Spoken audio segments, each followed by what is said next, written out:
कोई अपनी बॉडी को जानना चाहता है तो उसे कहाँ से स्टार्ट करना चाहिए? देखिए, प्राण वायु से ही स्टार्ट करते हैं हम। ओके। आप ये जानिए कि जिस प्राण की बात कर रहे हैं या वायु की बात कर रहे हैं, 5 प्रकार से हम लोगों ने पढ़ा समझा है इसको। प्राण, अपान, समान, उदान, व्यान। 5 प्रकार की वायु है। ये दूषित होती है तो हम बीमार हो जाते हैं। ओके। अब इसको बॉडी के लेवल पे अगर आप चेक करना चाहोगे तो इनका अपना स्थान है। जैसे 5 हिस्सों में बांट दो। एक हिस्सा आप ले लो सर से लेकर के गले तक, दूसरा ले लो गले से लेकर के छाती तक, तीसरा ले लो छाती से लेकर नाभि तक, चौथा ले लो नाभि से लेकर के मूल भाग तक, और 5वां ले लो बचा हुआ पूरा हिस्सा। ओके। तो ऐसा प्राण, अपान, समान, उदान, व्यान इसमें फुलफिल हो जाता है। लेकिन सबका जो नाम है, सबका अपना स्थान भी है। मीन्स मनमोहन योगी द्वारका में रहता है और आप नोएडा में रहते हैं। फिक्स है हम लोगों का, हमारा अपना स्थान है, अपना घर है, हम रात में वहीं जाने वाले हैं। तो ये 5 प्राण के भी अपनी जगह है। जैसे प्राण की अगर बात करूं तो वो छाती वाले हिस्से में, यानी कि गले से लेकर के छाती वाले हिस्से में आता है प्राण। अब इससे बीमारियां भी बता दूंगा कैसे आइडेंटिफाई करें और कैसे उस पर काम करें। जो प्राण वायु है, प्राण गले से लेकर, पहले मैं 5 बता देता हूं आपको ताकि वो इजी हो जाए। प्राण वायु गले से लेकर के छाती तक, फिर अपान वायु नाभि से लेकर के मूल भाग तक, प्राण अपान, फिर समान आता है स्टमक, यानी कि मूल भाग से स्टमक वाले एरिया तक। प्राण अपान समान, उदान आता है हमारा इस वाले हिस्से से लेकर के सर तक। अच्छा। जिसमें हमारा कान, आंख, मुंह, सांस लेना, ये सब इसमें आ जाता है। इसके बाद जो लास्ट बचता है वो पूरे शरीर में आ जाता है। दैट मीन्स कि अगर किसी का प्राण दूषित है, प्राण वायु दूषित है, तो उसको लंग्स का इन्फेक्शन हो सकता है, उसको साइनस हो सकता है, उसको अस्थमा हो सकता है, उसको कंजक्शन हो सकता है, उसको मल्टीपल डिजीजेज हो सकती है, उसको डस्ट से एलर्जी हो सकती है, वट बहुत कुछ। किसी का मूल भाग अगर परेशान करता है, जैसे मूलाधार चक्र जहाँ पे होता है, फिर किसी को पीसीओडी हो गया, किसी को लूज मोशंस हो गए, किसी को पाइल्स हो गया, और भी परेशानी। तो जैसे ही हमें सेंटर पॉइंट पता चलता है ना, इन 5 में जैसे ही हम डिवाइड करते हैं उसको, तो हमें पता चल जाता है। जैसे मैं कहूँगा स्ट्रेस एंजाइटी, तो आप कहोगे इस वाले हिस्से में, तो ये उस 5 प्राण के अंतर्गत आता है। ओके। अब जैसे ही मैं कहूँगा साइनस, आप कहोगे ये वाला हिस्सा। अगर मैं कहूँगा सांस संबंधी विकार, आप कहोगे ये वाला हिस्सा। अगर मैं कहूँगा डाइजेशन का इशू है मैम, तो आप कहोगे ये वाला हिस्सा। तो 5 प्राण में ये सब कुछ आ जा रहा है अगर सही से आपने कैलकुलेट किया तो। अब फिर से आप समझना है इसको, एक सर से लेकर के गले तक, एक गले से लेकर छाती तक, एक छाती से लेकर के नाभि तक, एक नाभि से लेकर के मूल भाग तक, 4 के बाद 5वां जो हमारी मांसपेशियां है, जो हमारा ब्लड फ्लो है, जो हमारा एनर्जी है, वो सब कुछ उसमें काउंट हो जाता है। ओके। तो कुछ बचता ही नहीं है। अब इन 5 को समझने के बाद आपको एक बेसिक सा समझना पड़ेगा कि मेरा कोई भी सेंटर पॉइंट क्या है, उसमें कौन सा वायु मेरा दूषित हुआ है, और उस दूषित को ठीक करने के लिए पर्टिकुलर आसन प्राणायाम क्या है, तो मैं इजिली स्वस्थ हो जाता हूँ।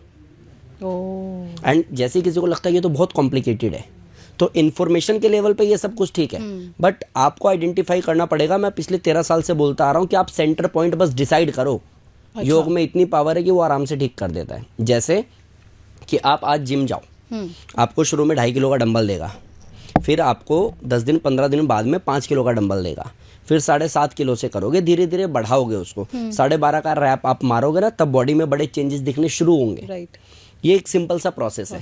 लेकिन योग में ऐसा नहीं है कि परफेक्शन पे जाओगे तभी रिजल्ट दिखना शुरू होगा, ऐसा कुछ भी नहीं है। योग तो आप डे 1 से शुरू करो ना, तभी आपकी वायु भी शुद्ध होने लगती है, दूषित वायु पे काम भी हो जाता है, त्रिदोष भी बैलेंस हो जाते हैं, मेंटल हेल्थ पे इंप्रूवमेंट आ जाता है, मल्टीपल बेनिफिट्स हो जाते हैं। तब आप ये कहते हो कि मैंने तो जस्ट अभी कुछ ही दिन पहले योग शुरू किया था, मुझे तो बेनिफिट हो गया। ये योग की खूबी है कि इतना सब कुछ नहीं पता है, फिर भी हम लोग योग आसन प्राणायाम से। राइट। सो मैं त्रिदोष पे भी आऊँगी, थोड़ा सा टच करेंगे। उससे पहले मैं एक एक करके समझना चाहूँगी। प्राण वायु जैसे आपने कहा, तो उसके कौन कौन से ऑर्गन्स हैं और उससे रिलेटेड एग्जैक्टली डिजीज क्या है? प्राण को आप मोटी भाषा में समझो तो आपको पता चल जाएगा कि गले से लेकर के छाती वाला हिस्सा ये प्राण है। हम क्या कहते हैं, इसने प्राण छोड़ दिए, ये मर गया, दैट मीन्स प्राण उसके निकल गए। और वो दिल से डिक्लेयर होता है। जितने भी हार्ट डिजीजेज है, लंग्स से रिलेटेड डिजीजेज हैं, वो सब कुछ उसमें आ जाता है। कोई है जो बच्चा पैदा हुआ है, उसके दिल में छेद है। कोई ऐसा है जिसको कंजक्शन की वजह से दम घुटता है तो इनहेलर लेना पड़ता है। कोई ऐसा है जिसको बाईपास सर्जरी करवानी पड़ गई। सब कुछ इसमें आकर के, मतलब हार्ट अटैक जैसी बड़ी बीमारी से लेके छोटा मोटा कंजेशन हो गया सर्दी में, वो भी प्राण वायु, सब कुछ आ जाता है। ये बिल्कुल ऐसा है जैसे किसी हिस्से को आपको ठीक करना है। जैसे आप कहोगे कि सर बैकग्राउंड में ना ये हिस्सा टूटा हुआ है, तो मैं कहूँगा ठीक है, एक बुलाओ और वो फटाफट से रिपेयर करेगा, हो जाएगा ठीक। तो आपको जैसे आइडेंटिफाई कर लेते हो ना कि 5 प्राण में कौन सा वायु दूषित है आपका, तो आप उसको आइडेंटिफाई करके ठीक भी कर सकते हो।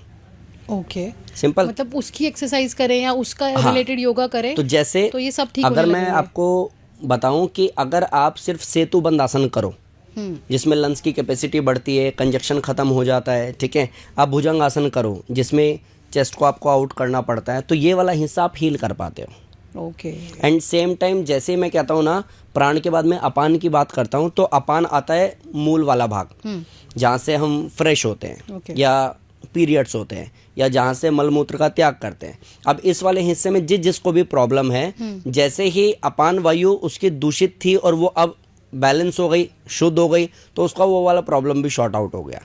अच्छा And- इसमें कौन कौन से ऑर्गन्स है?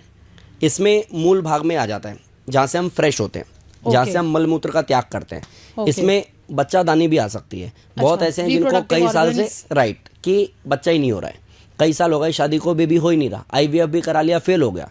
तो आप योग में ऐसी प्रैक्टिस है जिसको अगर आप प्रैक्टिस से परफेक्शन की तरफ जाने की कोशिश भी करोगे हो जाएगी। और ऐसे लोग हैं, मेरे खुद के केसेस हैं जिन लोगों को डॉक्टर ने बोला था नहीं हो सकता अब कुछ, और बेबी है बिल्कुल स्वस्थ है। तो वो पांचों प्राण को हमें समझना पड़ेगा। सो जैसे आपने कहा कि लोअर एब्डोमेन हो गया, आपके रिप्रोडक्टिव ऑर्गन्स हो गए, वो आपके अपान वायु के अंदर आ गए, तो उससे रिलेटेड प्रॉब्लम्स आप आइडेंटिफाई कर सकते हो। PCOS, PCOD Right. ये सब इसमें आ ये सब जाएगा, इसमें आ जाता इनफर्टिलिटी इसमें आ जाएगा। Right. और यूट्रस जैसे रिमूवल का भी आजकल जो बहुत ज्यादा महिलाएं है। 40s के बाद 50s के बाद होता है, वो भी इसी कैटेगरी में आ जाता है, जाएगा। right. तो उसके लिए सॉल्यूशंस क्या होंगे, क्या योग करना होगा? आप देखो, बटरफ्लाई कर सकते हो, गौमुख आसन कर सकते हो, कपालभाति कर सकते हो, भुजंगासन कर सकते हो, मंडूक आसन कर सकते हो, उत्तान पादासन कर सकते हो। मल्टीपल बेनिफिट्स हैं, बट डिपेंड करता है कि करना कितनी देर है। हाँ। ऐसा जो नाम बता दिया, ऐसा कर लिया, इंसान स्वस्थ हो गया तो हॉस्पिटल बंद कर देते हैं, यही करवाते हैं लोगों से। Right. तो आसन की टाइमिंग है कम से कम 1 मिनट बढ़ा करके 5 मिनट। अच्छा। आप जितना उसको टाइम दे सकते हो उतने बड़े चेंजेस आ सकते हैं। ओके तो आगे के सेगमेंट पे हम ये भी बात करेंगे किसके लिए योग नहीं है, कौन सी बीमारियों पे काम नहीं करता। ये भी तो आप बने रहिए आखिरी तक, बहुत सारी इन्फॉर्मेशन आपको मिलने वाली है। तो हम समान वायु पे आते हैं, जो तीसरी कैटेगरी आपने हमें बताई, उसमें कौन कौन सी? वो वाला हिस्सा हमारा स्टमक का है। अब स्टमक से रिलेटेड बहुत सारी बीमारी तो आप ही को पता होगा, डाइजेशन का प्रॉब्लम हो जाता है, कॉन्स्टिपेशन किसी को हो जाता है, ब्लोटिंग बहुत होती है ना, IBS है, IBD है, या अगर किसी को अल्सरेटिव कोलाइटिस ही है, किसी को ऐसा है कि सब कुछ ठीक है सर, खाने के बाद ना बहुत ज़्यादा पेट फूल जाता है, तो मतलब अगर पैंट भी पहन रखे तो उसको बटन खोल के बैठना पड़ता है, एकदम परेशान हो जाता है खाने के बाद। तो ऐसे सब लोगों के लिए स्टमक की अगर जितनी भी परेशानी की बात करूँ तो सबसे अच्छा है पवन मुक्त आसन। पवन मुक्त आसन से अच्छा कोई आसन ही नहीं है पेट के लिए। पवन मुक्तासन है, फिर अर्धमश्चेंद्रासन है, वक्रासन है। मीन्स अगर एक चीज आप समझ रहे हो बार बार कि आप सिर्फ आइडेंटिफाई करो इससे रिलेटेड आसन और प्राणायाम है, फिर वो ठीक हो जाता है। मतलब योगा के पास इतना ज्ञान है कि जो भी प्रॉब्लम है वो इन्हीं पांचों में कहीं तो फॉल करेगी। हाँ। ओके अब इसमें थोड़ा मैं आपको और ब्रीफ कर दूं कि मे भी हो सकता है कि कुछ परेशानियां 5 वायु के प्राण के दूषित ना होने के कारण हुई हो, वैसे ही हो गई हो। जैसे अगर आप मान लेते हो कोरोना तो आ गया, वो तो वायरस है, वो तो आ गया, लेकिन वो आ गया तो उसने किसको इन्फेक्टेड किया वो भी आप देख लो, तो आपको पता चल जाएगा इस 5 में से ये एक है। लंग्स, हाँ। क्लियर हुआ ना? Okay. तो अलग अलग रीजन हो सकते हैं, किसी का लाइफस्टाइल खराब हो उसकी वजह से हो सकता है, किसी का खान पान खराब हो उसकी वजह से हो सकता है, किसी ने ओवर थिंकिंग करके अपने आप को नुकसान पहुंचाया उसकी वजह से बीमारियां हो सकती है। बट बीमारी हुई तो सेंटर पॉइंट क्या है उस खराब हिस्से का, उसको हील करने के लिए आसन प्राणायाम है। बस सेंटर पॉइंट आपको डिसाइड करना ही पड़ेगा। लेकिन तो जो ऑडियंस हमें सुन रही है वो अपनी बीमारी या अपने सिम्टम्स को खुद आप रिलेट करिए कि ये कौन से बॉडी पार्ट से रिलेटेड है और कौन सा वायु आपका दूषित है और किस एक्सरसाइज से आप इसे हील कर सकते हैं। ओके सो जैसे अब वायु शब्द है तो इसका एग्जैक्टली मीनिंग क्या है? क्या ये जो हम सांस ले रहे हैं वो एयर एलिमेंट है? एयर एलिमेंट है, आप बोल सकते हो इसको। क्योंकि आप इसको ऐसे भी समझ सकते हो, हमारे गुरुजी जब पढ़ाते थे ना, एक्चुअली क्या है ना, जब चैट GPT नहीं था, आज कुछ भी होता है इंसान सर्च कर लेता है। एंड बहुत कुछ ऐसा है कि जब आप देखोगे आपको लगेगा अरे क्रॉस चेक करने के बाद तो ये उतना राइट है ही नहीं जितना बताया जा रहा है, तो हम ब्लाइंडली कुछ भी मान लेते हैं। बट जब हमें गुरुजी पढ़ाते थे ना तो हमारे पास में ऑप्शन नहीं था समझने के अलावा। तो कहते थे कि मरने के बाद शरीर में कुछ हरकतें होती हैं। हमने कहा नहीं तो कुछ नहीं होता, ऐसा तो मर गया तो इंसान मर ही गया ना। कहता फिर उसका शरीर क्यों फूलता है? मरने के बाद तो कोई मूवमेंट ही नहीं आनी चाहिए। फूल तो जाता है। ऐसे में भी कुछ ऐसे प्राण हैं या ऐसी कुछ व्यवस्थाएं हैं, ऐसी कुछ लाइक आकार हैं जो समय के साथ परिवर्तित होते हैं, बदलते हैं, और बहुत सारी चीज़ें हैं। बट आपको लगेगा सर इतना पॉसिबल है क्या? जैसे चक्रों की बात जब लोग करते हैं ना, तो जो भी 7 चक्र हैं, मूलाधार, स्वादिष्ठान, अनाहत, विशुद्धि, आज्ञा, सहस्त्रार, अब इसको आप समझ लो सबका अपना कलर है। राइट। किसने देखा होगा बैठ करके कलर? किसने देखा होगा? क्योंकि किसी मशीन से आप चेक नहीं कर सकते। राइट। किसने देखा होगा कि बॉडी में एनर्जी सर्कुलेट हो रही है? किसी ने नहीं। तो जो भी चीज़ हम सुनते पढ़ते आ रहे हैं ना, ये योग योग बोलते रह गए, किसी ने माना ही नहीं। जैसे ही वहाँ से ठप्पा लग के आया ना ये योगा हो गया, तो हमने मान लिया। स्टिल अगर आज हमें सच में पता चल जाए ना 5 प्राण काम कैसे करते हैं, ये दूषित क्यों होते हैं, इनको शुद्ध करने के बेनिफिट्स क्या हैं, तो आप यकीन मानना बीमारी नहीं पड़ोगे। वाह, लवली। एक्चुअली इतना कुछ है पर हमें पता नहीं है, हम मानते नहीं है एक्चुअली।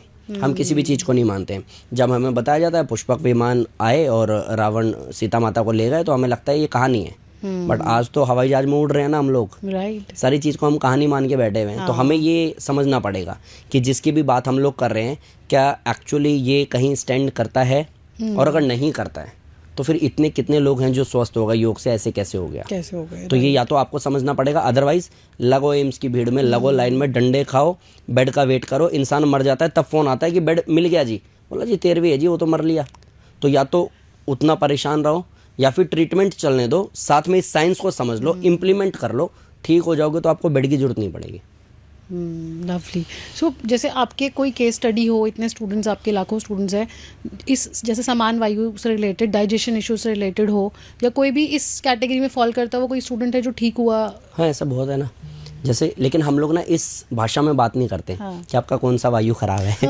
हम ऐसा नहीं बोलते अपान वायु की बीमारी है कि आपको, समान वायु की, हम ऐसी बात नहीं करते। हम सिर्फ सेंटर पॉइंट जानते हैं। और यही मैं आप लोगों को भी कह रहा हूँ, सिर्फ सेंटर पॉइंट जान लो, हील हो जाता है। जैसे हमें कोई आकर के बोलता है ना अल्सरेटिव कोलाइटिस है, किसी ने बोला कि हमारे पेनक्रियाज से इंसुलिन नहीं बन रहा है, डॉक्टर ने बोला हमें शुगर हो, हमें सेंटर पॉइंट जानना है। किसी ने बोला ना थायराइड हो गया, हमें सेंटर पॉइंट जानना है। अब थायराइड किसी को यहाँ तो हो नहीं सकता ना भाई, थायराइड तो यहीं होगा। अच्छा, फिजिकली पोजीशन क्या है? हाँ सिंपल, हमें इतना पता होना चाहिए। इससे रिलेटेड जो भी हम आसन कराने और प्राणायाम कराने वाले हैं ना, उससे वो ठीक हो जाता है, ये हमें पता है। बेसिक्स पता है, हमें ज़्यादा नॉलेज ही नहीं है। आप मेरे से बहुत कुछ पूछोगे ना क्रिटिकली, आप डीप नॉलेज दे दो सर, मैं कहूँगा नहीं, मैं बहुत इंटरेस्टेड भी नहीं हूँ। मैंने जितना पढ़ा बस पढ़ा, मैंने जो प्रैक्टिकली किया वो कुछ अलग ही था। तो अगर आप मेरे को कहते हो ना आपको टॉन्सिल है, अगर आप मेरे को कहते हो आपको थायराइड है, आप कहते हो फेस पे ग्लो लाना है, आप कहते हो चश्मा उतारना है, इन चारों में मैं एक ही चीज़ कराऊंगा, कोबरा पोज, जो चारों पे काम करता है। तो मुझे उससे मतलब, मुझे सिर्फ सेंटर पॉइंट पता होना चाहिए। ओके। तो ऐसे जो स्टमक की आप पूछ रहे हैं ना, हमारे पास स्टमक से रिलेटेड आए दिन लोग आते हैं। इवन मैं आपको बताता हूँ 85% बीमारियों का उद्गम स्थान ही पेट है। बहुत सारे ऐसे लोग हैं बोलते हैं सर नींद का प्रॉब्लम है, हेयर फॉल का प्रॉब्लम है, हमें ये है ये है ये है। तो मैं पूछता हूँ पेट ठीक है? नहीं सर पेट ठीक नहीं है। मेरे को पता है कि इतनी सारी बीमारियां, दैट मीन्स कि पेट खराब है। ओके। सो आप जान लो कि पेट, स्टमक हमारा जड़ है। अगर खाना हमारा नहीं पचता है तो फिर सप्त धातु का कॉन्सेप्ट आ जाता है। अच्छा। रस रक्त मांस मेद अस्थि मज्जा शुक्र, सप्त धातु जिसकी शुद्ध नहीं है, सात्विक नहीं है, वो वैसे भी बीमार है। एंड वो भी अपने आप में एक बड़ा चैप्टर है। जैसे अभी आप 5 वायु की बात कर रहे हैं ना, प्राण की बात कर रहे हैं ना, ऐसे ही वो उसका कॉन्सेप्ट ही फिर अलग है। अच्छा, उस पे हम बात कर सकते हैं कभी इलैबोरेट कभी भी जब आपको लगे तब कर सकते हैं। बट मुझे ऐसा लगता है, मैं इन शॉर्ट एक चीज कहूँ फिर टॉपिक पे ही रहेंगे, कि आप कितना भी समझ लो, कितना भी डीप चले जाओ, बट स्टिल आप एक चीज़ जान लो कि योग में हर एक चीज़ का इलाज है। बस आपको थोड़ा ईमानदार बनना पड़ेगा। हाँ, जो कोई बीमारी ऐसी जो बहुत ही क्रिटिकल है, उसको आप साइड बाय साइड ले चल सकते हो, योग करते हुए ट्रीटमेंट चला सकते हो। जब ठीक हो जाओ तो ट्रीटमेंट बंद कर दो। राइट, वो आपकी रिपोर्ट्स अपने आप शो करने लगेंगी। अपने आप ही डॉक्टर भी बोल देता है आजकल, डॉक्टर भी बोल देता है कि मेरे को ही बोल दिया था ना, 9 महीने में बेड पे था एक्सीडेंट के बाद में, लास्ट में डॉक्टर ने मेरे को ये कहा, it's okay Yogi, I know कि तू ठीक हो जाएगा, डोंट वरी, तू बिंदास योग कर, छोड़ दे ट्रीटमेंट में हो गया ना ठीक। उसके बाद तो कई सारे डॉक्टर भी ऐसे हैं जो आपको खुद ही सजेस्ट करेंगे कि योग करो आप। ओके। अगर आप चाहते हैं कि हम एक इलैबोरेट एपिसोड करें, पूरा सप्त धातु को समझे या फिर 7 चक्रों से रिलेट करते हुए डिजीज़ को समझे, तो कमेंट में आप चक्रा लिखिए, सप्त धातु लिखिए, हम योगी जी को फिर से इन्वाइट करेंगे। तो आगे बढ़ते हैं। जैसे आपने समान वायु का बताया हमें, ऐसे ही उड़ान वायु क्या कॉन्सेप्ट है? बेसिकली उड़ान का अगर आप सेंटर पॉइंट देख रहे हो ना, तो आपको क्या बोला, सर से लेकर के गले तक। अगर आपको थ्रॉट इन्फेक्शन है, आपको थायराइड है, आपको आईसाइट का प्रॉब्लम है, आपको साइनस का प्रॉब्लम है, आपको सुनने में दिक्कत है, आपको फेशियल पैरालिसिस है, अगर आपको हेयर फॉल है, आपको एंजाइटी है, आपको स्ट्रेस डिप्रेशन ओसीडी है, तो ये सब कुछ इस वाले हिस्से में आ जाता है। ओवर थिंकिंग आप करते हो, ओवर रिएक्ट करते हो, मेंटल इलनेस बहुत ज़्यादा है, सोचने समझने की शक्ति ही नहीं है, डिसीजन मेकर आप बन नहीं पा रहे हो, कॉन्फिडेंस आपका लूज रहता है, फेस पे आपके लाइक ग्लो नहीं है, डार्क सर्कल बहुत ज़्यादा है, इन सब में ये वाला हिस्सा काम कर जाता है। अब इसके लिए क्या, स्पेसिफिक कुछ आसन और प्राणायाम है, जैसे अनुलोम विलोम कर सकते हो, भस्त्रिका कर सकते हो। भस्त्रिका एनर्जी को बूस्ट करता है। अनुलोम विलोम त्रिदोषों को बैलेंस करता है, वात पित्त कफ, जिससे मिलके सारी बीमारियां बनती हैं। ये जैसे ही दूषित होगी बीमारी आपकी उत्पन्न हो जाएगी। तो जैसे आप अनुलोम विलोम करते हो त्रिदोष बैलेंस हो जाते हैं, तो ये हेयर फॉल का प्रॉब्लम, डार्क सर्कल का प्रॉब्लम, एंजाइटी स्ट्रेस का प्रॉब्लम, ये ठीक हो जाता है। एंड अगर आसन की बात करते हो तो शीर्षासन इससे ऊपर के हिस्से के लिए बहुत अच्छा है, बशर्ते आपको माइग्रेन और हार्ट की प्रॉब्लम नहीं होनी चाहिए, हाई बीपी नहीं होना चाहिए। अदरवाइज अगर ये प्रॉब्लम नहीं है तो आप शीर्षासन करो, आप चक्रासन करो, आप धनुरासन करो, आप नौकासन करो, उत्तान पादासन करो, आप कपालभाति करो, अनुलोम विलोम करो, भस्त्रिका करो, ये एकदम ललाट चमक जाता है। सारे मेंटल डिसऑर्डर्स भी इसी में आ जाएंगे। सब इसमें आ जाता है। और थायराइड भी इसमें आ जाएगा। हाँ, थायराइड भी, टॉन्सिल भी इसमें आ जाता है। कोई ऐसा है जो सिंगिंग बहुत करता है, किसी को गला बहुत अच्छा रखना है, तो आप गले से रिलेटेड बहुत सारे आसन प्राणायाम है, जैसे उज्जयी प्राणायाम कर सकते हो, भुजंगासन कर सकते हो, धनुरासन कर सकते हो, कैमल पोज कर सकते हो, मल्टीपल लाइक इस वाले हिस्से को टारगेट करने के लिए बहुत सारे आसन है। ओके। बस आपको जिस दिन आइडेंटिफाई करना आ गया, अब इसी के लिए चाहिए होता है आपको कि एक योग शिक्षक के सानिध्य में कर लो। और अगर वो नॉलेजेबल है, पता चला खुद ही 3 महीने का कोर्स करके बैठा है वो बहुत इंपॉर्टेंट है कि अगर आप बिगनर हैं तो आपको किसी सही एक्सपर्ट के साथ। बट इसका मतलब ये नहीं है कि मैं किसी को ये कह रहा हूँ कि मैं ही अच्छा कराता हूँ और सब गलत कराते हैं, मैं ऐसा कुछ भी नहीं कह रहा हूँ। यूट्यूब पे हमने फ्री फॉर ऑल वीडियोज इसलिए डाल दी कि जो नहीं ज्वाइन कर सकता है भाई फ्री में कर लो, फिर भी ठीक हो जाओगे। बट स्टिल आप जानो कि जब आप बीमार होते हो, जब आप ऑपरेट करवाते हो, तो आप उसकी डिग्रियां नहीं देखते हो, उस डॉक्टर का एक्सपीरियंस देखते हो। तो ये नहीं कि 3 महीने की डिग्री लेकर के आया तो हमें लगा ये योग शिक्षक हो गया, स्टिल उसने कितने लोगों पे काम किया है।